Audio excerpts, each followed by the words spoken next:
打因為錢多咁樣咯，冇問題嘅。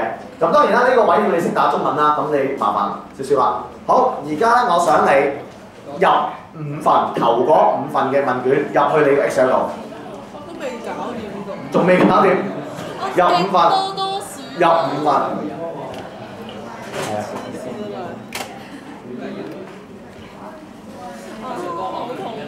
咩啊？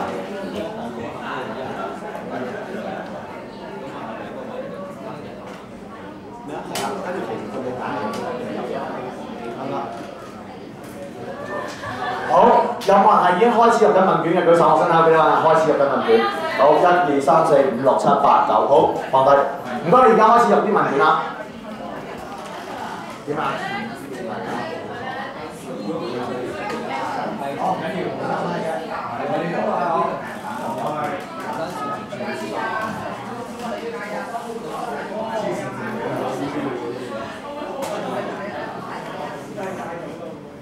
嗱，如果嗰啲可選多項啲有揀就入1，冇揀就唔入嘅。咩啊？咁咪第個就舉手咯喎，我哋有埋。係啊，咁你上面呢個咪就打 Q 牌咯，你 Q 牌咯，你打到邊啊？咁你知道佢打到邊啊？Q 牌。係。嗰啲人有齊啊？啊？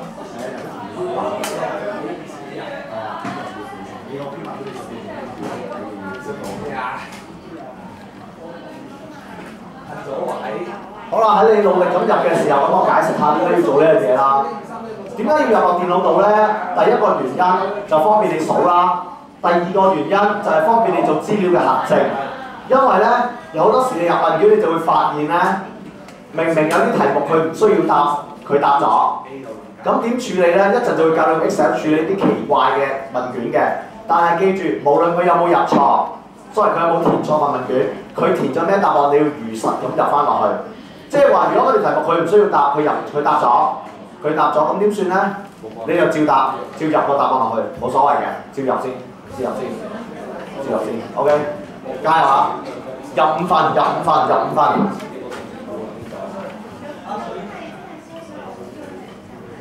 嗱，如果我係你，因為如果係咁，你萬一你入錯咗，你就要全部再結過，你就好麻煩。或者我哋一張咁入啊，係啊，打橫咁入咯，係入晒成份冇錯。你一定要入晒成份㗎，因為咧我哋一陣會用到啲數據做一啲圖表同埋計一啲公式嘅，所以你一定要用呢個嚟處理。Q13、Q14呢個咩線？係啦，冇錯。咁但係要留意呢個好正式嘅啦，咁我哋要咁樣嗌得嚟咁樣得啦，好唔好？邊啲咧？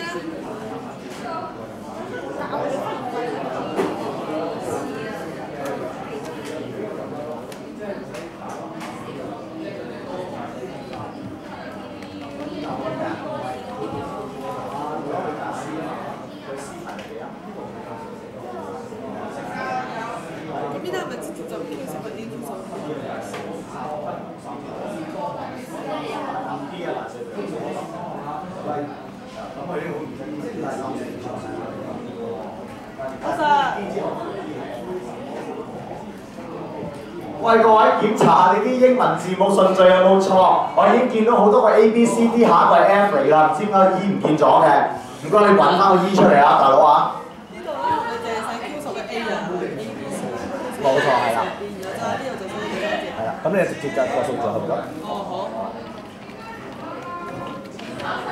唔好數錯英文字母啊！唔好數錯英文字母啊！我唔會喺嘥時間同你串一次嘅，你唔知有問題。我可以有，係啊，咁就先做。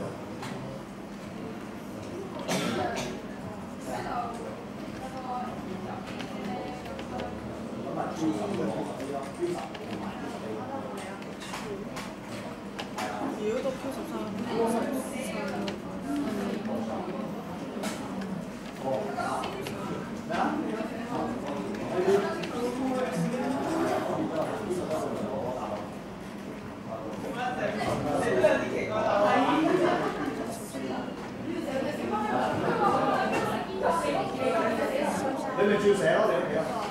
要如實，佢個文字答案寫個咩字，你要如實寫落去，因為你要後尾先可以篩選出嚟嘅。咩啊？佢寫粗口，冇答咪留空咯，冇答就留空，冇答就留空。喺入嘅過程裏邊咧，我估你呢個過程會感覺到少少，即摸到少少關於呢一個入數據嘅感覺啦。咁咧可以預告俾你聽，往年咧每一年嘅暑假，即係往年嘅暑假做啲同學，佢哋暑假做呢個動作嘅時候咧，佢哋要用4晚通宵。假設係唔需要翻學情況，即係佢用大概4晚通宵處理晒啲集數據嘅。OK， 你哋6月19號要交文字報告㗎啦，咁中間仲要考試添，咁所以咧你最好得閒就入份啲，得閒就入份啲，得閒就入份啲㗎啦。OK， 加油啊！加油啊！有冇人已經入晒5份？我哋而家5.4啦，已經都未搞掂，加油啊！係。咩啊？點樣撳下一行？即係想撳落去撳唔到嘅。落翻去，但我想落下一格，撳咗落去。即係譬如話我撳呢度，不如撳下一格喺呢度。佢呢個數呢個 B 佢揀點啊，佢寫點咯。佢呢個揀點。點解我唔得嘅？點解啊？同埋而家唔會坐喺呢度，我企咗出去啦。咁我好麻煩嘅。咁你應該有個。首先入喺 Q5嗰入啦，跟住 Q5A 嗰度就入交通嘅時候，但係你嗰度 Q5嘅有冇辦法 Q 喺個 T 字，喺個 T 字知道 T 字咁有揀齊。咁你可能呢度你可能要呢度打翻10 Q 唔打1 Q 唔到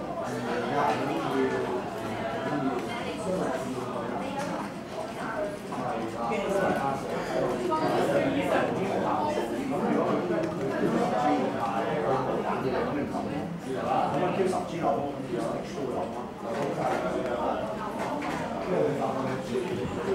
得唔得？去到呢度有冇問題？有問題就過嚟啦，因為你要入幾份嘅去感受下個，因為你一定要入你先知道你嘅編碼冇錯，你一定要入你先知道編碼冇錯嘅。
提醒你，我見到你啲同學咧個習慣就係打直入嘅。咩叫打直入咧？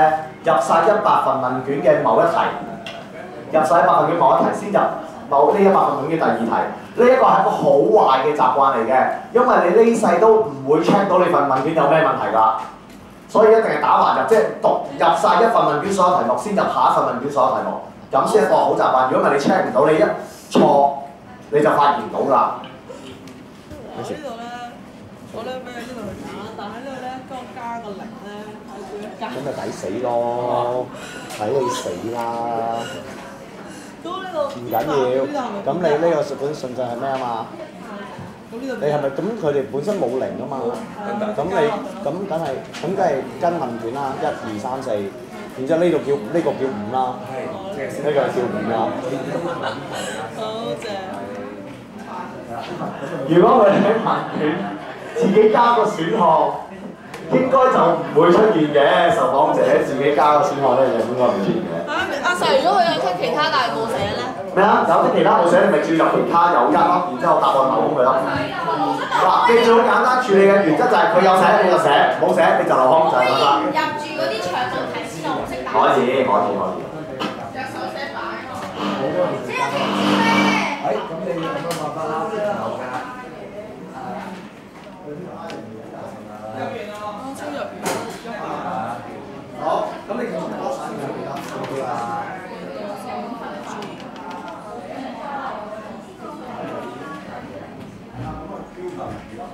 嗱，標題你而家咧應該係咁啦，唔好意思，咁即係可能咧，因為你而家將超十呢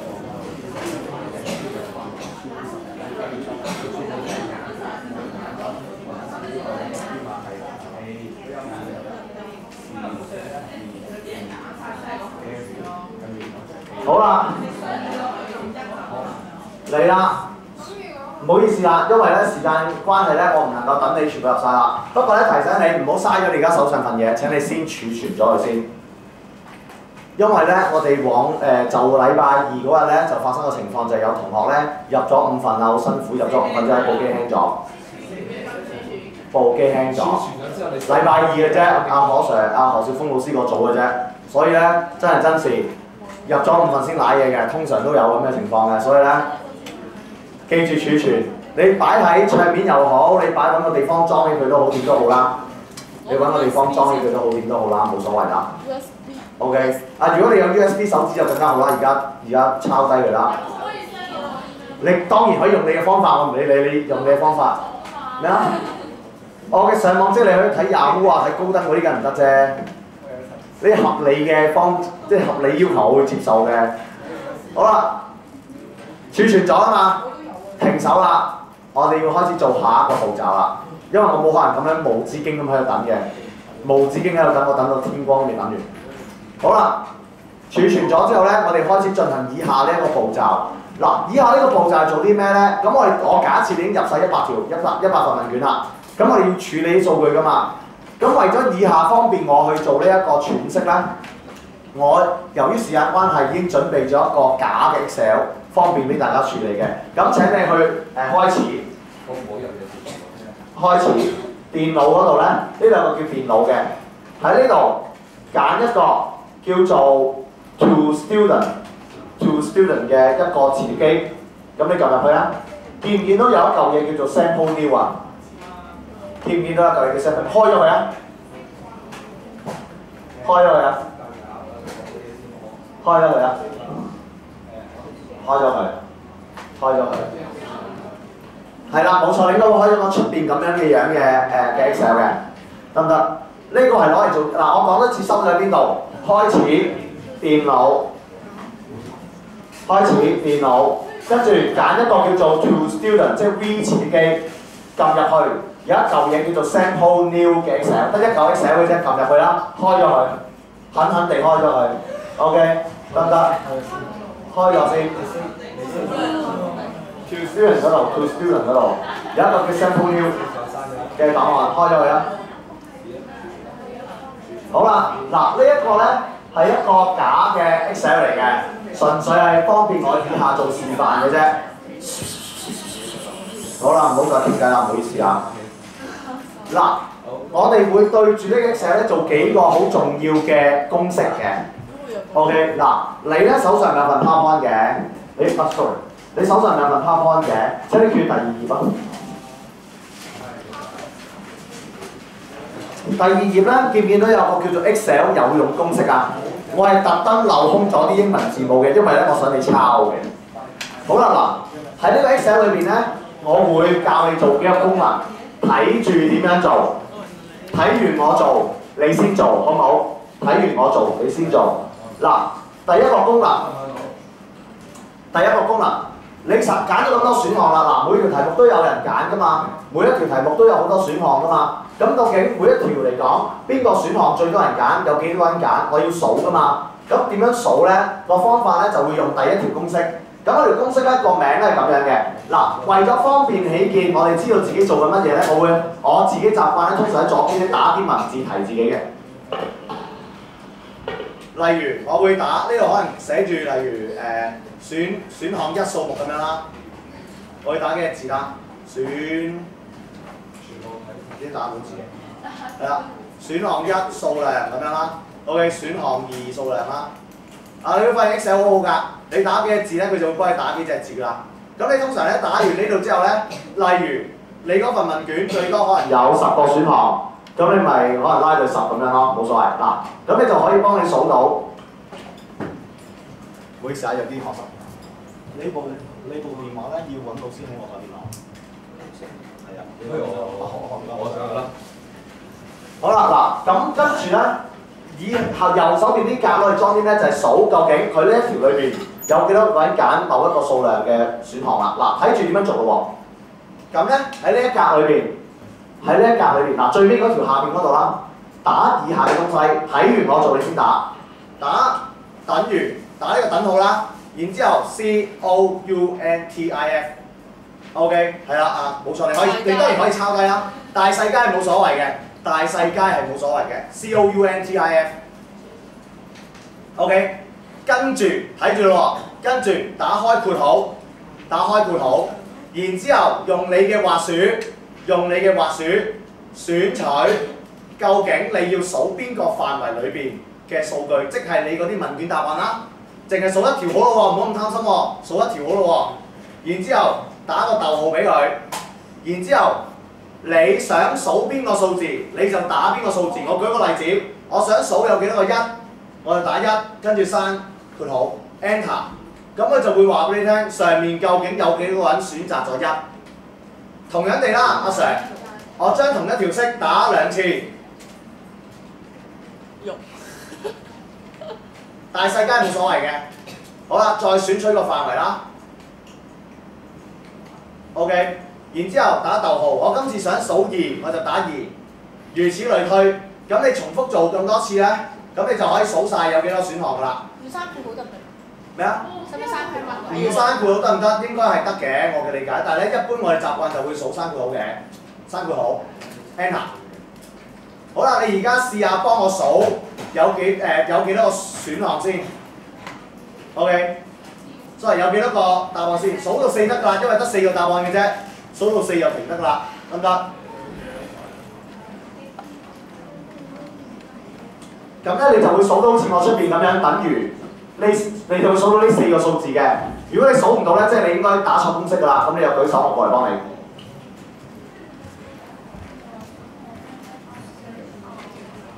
係啦，冇錯啊！如果你唔識打中文，你咪打啲英文字咯，冇所謂嘅。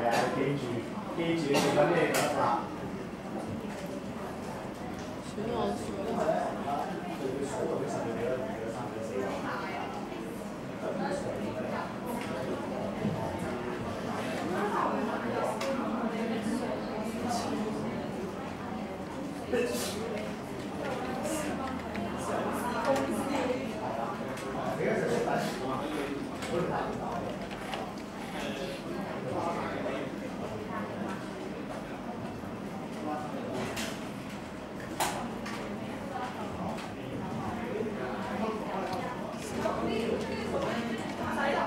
係。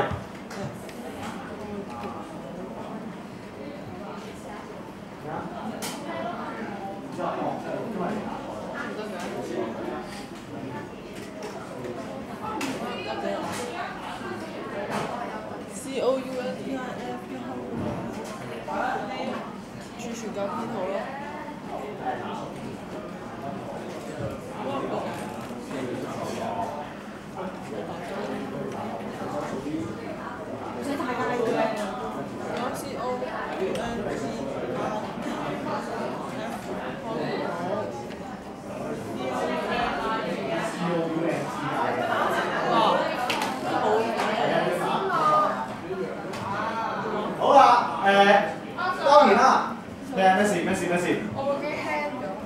驚咗啊？你有冇儲存頭先你個 Excel 檔案啊？好似你入咗鏡啦，入咗鏡。好似有唔緊要，你咪熄咗部電腦再開，咪開翻 Excel 再做咯，冇所謂。冇啊，部機直升唔到嘅。撳實個開關就得㗎。嗱當然啦，阿 Sir，我有50條題目，每條題目打10個選項，我咪打到跳樓，有個簡單方法，一勞永逸方法嘅。嗱，第一條一定要做晒㗎啦。咁咧，你打晒咁多選項條公式之後咧，選取晒呢4條公式，向右拉。記唔記得點樣向右拉啊？撳實右下角嗰粒黑點，咁咧佢就會幫你每一條題目都選取晒，都會幫你數晒㗎啦。咁就會快好多啦。咁如果之後嘅有啲唔止有，唔止嗰啲，所以你就要補翻條公式咯。例如你本來打4條，到最後你發現有條公式，你有條題目有5個選項，你梗要補翻數5嗰條公式啦，俾佢補翻啦。冇錯，係啊。所以咧，我自己習慣就係咁樣嘅。例如我知道咁多條嚟講，有一條題目最多嘅選項可能有10個，我就會預先打10條。然之後就拉過去，咁我全部數晒，因為佢數多咗，佢咪顯示零咯，唔會爆炸，唔會成嘅，咁做多冇所謂㗎，係咪？佢唔會爆炸，唔會出煙，唔會有個人捐出嚟鬧你㗎嘛，所以你放心我。OK，COUNTIF 啊。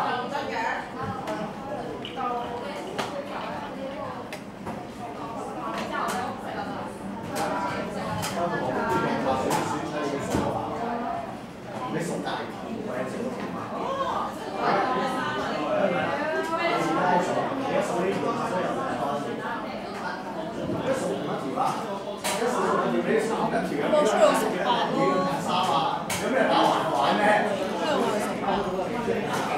喂，你而家下邊數緊每一條啊？咩啊？係啊，得唔得？OK， 嗱，有冇人係做唔到好似出邊嘅效果？舉手過嚟幫你。呢個就冇辦法，呢個智力。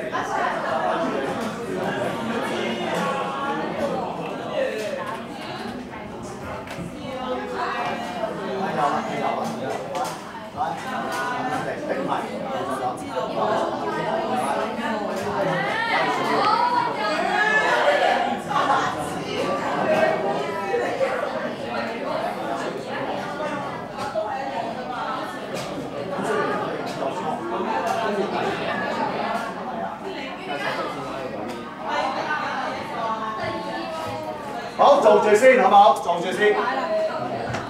follow 啊！我冇見到你咯，冇乜題。同你都唔一樣，choice。有冇係搞唔掂？係嚟緊。但係呢個係有分化。嚇？全部揀晒一個嘅時候。你唔知你之前個分數先嗰啲啊？唔得，我呢個位唔得啦。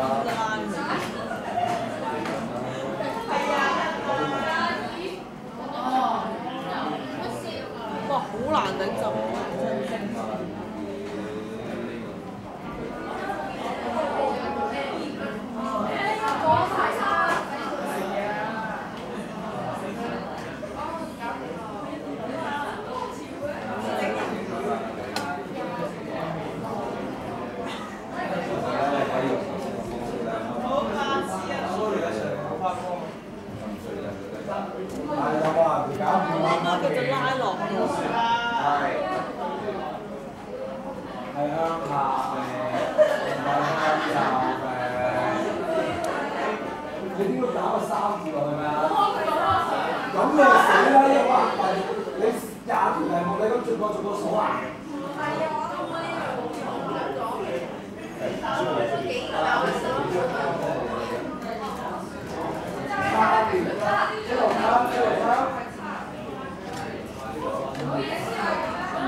唔好傾其他嘢，唔得閒。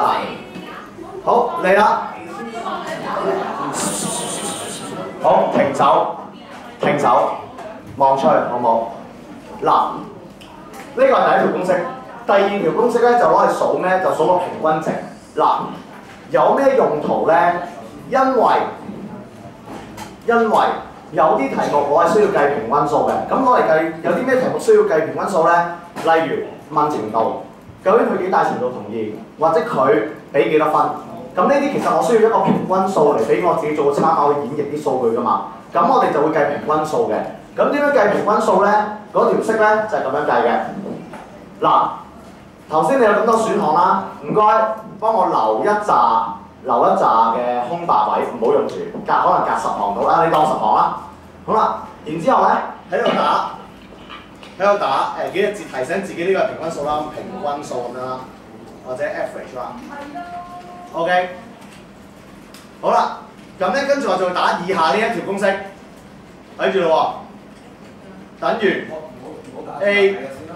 A V E R A G E A V E R A G E OK A V E R A G E 跟住開括號，選取你要計平均數嗰條式，即係當然都係嗰一條啦。即係你喺問題一下邊打，你就梗係選取問題一啦。好，然之後撳刪括號，佢就會話俾你聽，究竟呢條題目究竟個平均值係幾多？哦，原來係2.92。同樣地，你就咁拉過去，佢就會幫你計晒每一條嘅平均值。不過唔好犯一個錯，係唔係都計平均？唔好犯一個錯就係、你到最後寫文字報告，咦，我計咗平均值喎，唔好嘥先。有啲題目係唔適合計平均值㗎，尤其是係嗰啲好多答案裏面都只能夠選一個或者題目，通常都冇用嘅平均值。咁當然啦，純粹為方便起見，我每一條都計咁解嘅啫。好啦，嗱，有啲你會遇到好似出邊咁嘅情況嘅，計 Excel 咧，有時佢會用粗口鬧你嘅，你由得佢得㗎啦，習慣下就得㗎啦，正常嘅 ，OK， 正常嘅，好似呢啲咁樣，我哋叫即係逐啲咁講粗口啦，咁你就由得佢啦 ，OK。好啦，呢條係第2條公式得唔得 ？Average。第3條公式，嗱，嗰時我隔晒2條啦。第3條公式，嗱，我哋除咗想知道每一個選項有幾多揀之外咧，其實仲有一個好有意義嘅數據就係、究竟呢度咁多數據裏邊，邊個最多人揀？邊個數字最多人揀？咁點樣做咧？咁我咧就會用用以下呢條公式嘅。咁我打住幾隻字先啦。咁我打住提醒自己啦，話最多人選擇 ，OK， 最多人選擇係幾多啦？好啦，咁咧條公式係咁嘅，睇住咯喎，條公式係等於 MODE， 做咩啊？啱我先講完報。冇錯，就中數啦，MODE， 跟住選取個範圍 ，OK， 然之後撳刪括號，咁咧就會發現咧每一條最多人選擇嘅數目係幾多㗎啦？即係點啊？點解要睇最多人選擇？當然啦，有啲同學會問點解要咁樣？點解要打到公式？我逐條睇咪得咯？係㗎。睇就睇到啦。其實你一睇就睇到㗎。如果你題目少嘅話，你逐條睇就得㗎啦。但係個問題你題目多啊嘛，你睇咁多次又會錯，係咪？電腦唔會錯啊嘛，呢啲位 ，OK。average 啊 ，average 啊，頭先嗰個係。唔係啊，N 咩啊 ？N 啊，如果佢有個粗口好似咁樣嘅 NA， 即係話呢一條式對佢係唔適用嘅，對呢條嚟講係冇用嘅，咁你由得佢得㗎啦。MODE 開括號選取你要數嘅範圍，跟住刪括號。好，得唔得？最後碌屎冇，私人醒多呢一條。嗱，以下落呢條公式有咩用咧？嗱，由於你份問卷會因為唔同嘅情況，每一條題目都唔一定有人答嘅，啱啱先？嗱，有啲可能係跳題目啦，有啲係嗰個受訪者發緊夢，唔知點解填漏咗啦。但係佢只係嗰條填漏咗啫，其他題目仲係有效㗎嘛。咁所以你就會出現一個情況就係、雖然我收翻100份問卷，但係唔係每一條題目都有100個人答，啱唔啱？我哋叫嗰啲叫做有效答案。我哋叫嗰啲做有效答案，因為每一條嘅有效答案都唔同咧，我哋要知每一條有幾多個，分別有幾多有效答案，我哋要喺文字報告度用翻出嚟嘅。咁點樣去數嗰條題目有幾多個有效答案咧？咁咧好容易做嘅啫。好啦，當然啦，我又會打幾條式嚟，即係打幾個字嚟提醒自己啦。有效答案數目啦。好啦，咁點樣計咧？睇住，好容易嘅啫。其實你頭先學咗少少㗎啦。等於 CO 嗱，碌屎冇嘅你要自己抄低㗎。count，跟住開括號，然之後選取嗰個範圍，選取嗰個範圍，跟住刪括號。咁咧佢就會幫你數嗰條題目有幾個有效答案㗎啦 ，enter 啦。好，然之後咧向右拉，咁佢就會話俾你聽，呢啲題目每一條題目總共有幾，每一條題目總共有幾多個答案數咗翻嚟嘅。嗱，你會見到有啲題目咧，例如我而家派啲答